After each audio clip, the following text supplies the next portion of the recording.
ఈరోజు Chilakaluripet rural CI SI Anil Subbanaidu రాబడిన సమాచారం మేరకు కావూరు బస్టాండ్ దగ్గర ఆటోలో గతంలో 28వ తారీఖున వరళ్ల మండీలో గుర్రెలు అమ్ముకొని బాణావత్ రాంబాబు నాయక్ అనే అతను వెళ్తూ ఉంటే వీళ్ళు ఒక ఆటోలో వెళ్తూ ఉంటాడు. ఈ ఆటోలోనే ఈ యొక్క గేమ్, ఈ పిల్లల గేమ్, ఈ గేమ్లో వాళ్ళు గతంలో ఎప్పటి నుంచి చాలామందిని ఈ రాబరీలు చేస్తూ ఉన్నారు. అదేవిధంగా వీళ్ళు మొత్తం కలిసి వెహికల్లోనే ఆటోలోనే ఈ ఆట ఆడుతూ ఉంటాడు. కంప్లైంట్ 1000 రూపాయలు పోగొట్టుకుంటాడు.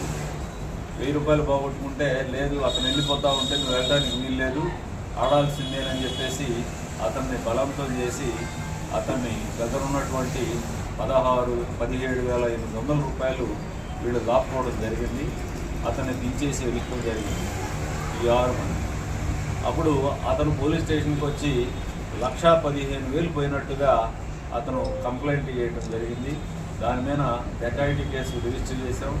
ఇన్వెస్టిగేషన్ చేసి ఈ రోజున ఈ బండారు 7 కొండల్ని, శివరాత్రి నాగేంద్రబాబు, జట్టిపాటి నాగరాజు, శివరాత్రి కొండలు, జట్టిపాటి శ్రీను, ఈ 5గురిని అరెస్ట్ చేసి వాళ్ళ దగ్గర ఈ 16,000 రూపాయలు సీజ్ చేయడం జరిగింది. ఇంకా 1,800 రూపాయలు వేరే ఇంకో ముద్దాయి ఉన్నాడు, అతను పరారులో ఉన్నాడు. అతని దగ్గర 1,800 రికవరీ చేయడం జరుగుతుంది. మరి ఈ ఎంఓ ఈ ఆట పెట్టడం, ఆటోలో తిప్పటం, మంచి అవకాశం చూడటం, వాళ్ళ దగ్గర డబ్బులు తీసుకోవటం, ఇది గత కొన్ని సంవత్సరాల నుంచి ఈ బండారు 7 కొండలు, శివరాత్రి నాగేంద్రబాబు చేస్తూ ఉన్నారు. అలా చేయటం వలన వీళ్ళ మీద సుమారు ఒక 15 కేసులు ఆల్రెడీ రిజిస్టర్ అయి ఉన్నాయి. ఇదే ఎంఓలో వీళ్ళు వీళ్ళందరి పైన కూడా సస్పెక్ట్ షీట్లు ఓపెన్ చేయటం, తర్వాత వివిధ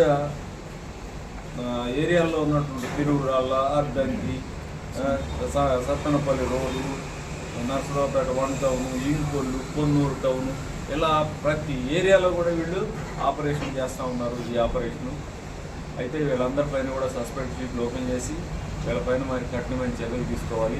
అదేవిధంగా కంప్లైంట్స్ కూడా పోయింది ఒక కొంత అయితే ఎగ్జాగరేషన్ చెప్పి కంప్లైంట్స్ ఇవ్వటం కూడా పరిపాటి అయిపోయింది.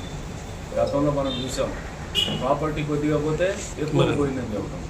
వీళ్ళ మీద కూడా మనం కొంత యాక్షన్ తీసుకోవాలి. ఎందుకంటే ఎక్కడి నుంచి తీసుకొస్తాం, పోయిన ప్రాపర్టీ కొంత అయితే ఎక్కువ చేసి చూపించుకోవాలి. కాబట్టి మీ ద్వారా మేము చెప్పేది ఏంటంటే ఎంతైతే పోయిందో అంతే ఇవ్వటమే సహజంగా ఇవ్వాలి. కానీ మీరు ఇష్టం వచ్చినట్టు మీరు ఇస్తే మా మీద పోలీసులు ఏమీ యాక్షన్ తీసుకోరు, ఏదో ఇదిగా ఉంటుంది అనుకుంటున్నారేమో. మీరు నిజాయితీగా ఉండండి, పోలీసు కూడా నిజాయితీగా పనిచేస్తుంది. మీలాంటి వాటిపైన కూడా కఠినమైన, ఎందుకంటే పోగొట్టుకొని ఇంకా మేమైనా యాక్షన్ తీసుకోవడానికి మేము కొద్దిగా కనికరం చూపిస్తున్నాం. భవిష్యత్తులో ఎలాంటి వారిపైన కూడా యాక్షన్ తీసుకోవడానికి మేము వెనకాడమని మీ ద్వారా తెలియజేస్తాం.